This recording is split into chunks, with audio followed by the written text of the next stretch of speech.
Nah, assalamualaikum warahmatullahi wabarakatuh. Bagaimana kabarnya semuanya? Sehat selalu ya. Mudah-mudahan semua dalam lindungan Allah Subhanahu wa taala. Amin ya rabbal alamin.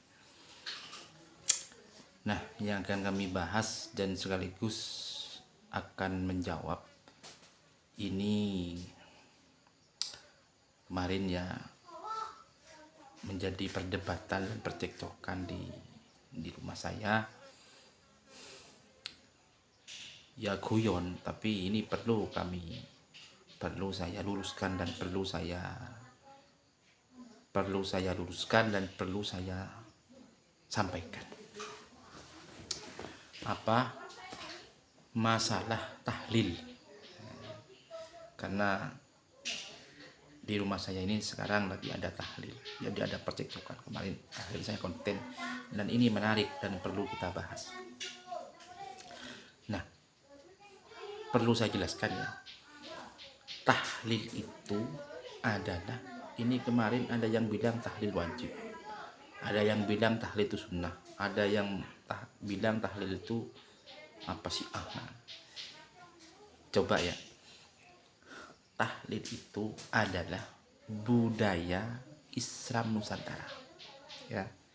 Jadi sekali lagi, tahlil itu adalah budaya Islam Nusantara, yaitu yang dilakukan oleh para sunan dan wali songo. Yang ngopeni hari ini itu adalah kaum muslimin ahlus sunnah wal jamaah. Nah, asal muasalnya bagaimana tahlil itu? Asal muasalnya tahlil itu tidak ada 7 hari 41, tidak ada. Itu budaya Hindu, pembiasaan yang dimiliki oleh Hindu. Nah, kenapa kok diambil oleh Islam? Karena ketika itu hampir 90% agama di Indonesia itu Hindu, Buddha. Nah, akhirnya Islam masuk di sini, itu budayanya diambil, pembiasaannya diambil, tidak merusak budaya-budaya yang sudah jalan, tapi di dalamnya dimasukkan lafaz-lafaz Islam. Contohnya selama 7 hari itu pembiasaan Hindu ya. Cuma dalam isinya hari ini adalah tahlil astagfirullah, la ilaha illallah, yasin. Itu semuanya hukumnya bagaimana? Itu sunnah. Makanya ada yang bilang sampai tahlil itu harus nyembelih sapi, yang nyembelih kambing. Itu semua tidak wajib. Cuma namanya menghormati orang, namanya menghormati tamu. Itu sampai kapanpun kita tetap ada nilai ibadahnya. Sekaligus sedekahnya orang meninggal. Begitu. Ini perlu kami luruskan. Jadi terus ada yang bilang kalau ada aliran ini tidak pernah tahlil. Tahlil itu budaya. Ya, sekali lagi, tahlil itu budaya. Hukumnya bagaimana? Tidak wajib. Cuma kalau ada yang bilang Fatihahnya tidak nyampe, terus apa lagi? Tahlilnya tidak nyampe, kata siapa tidak nyampe?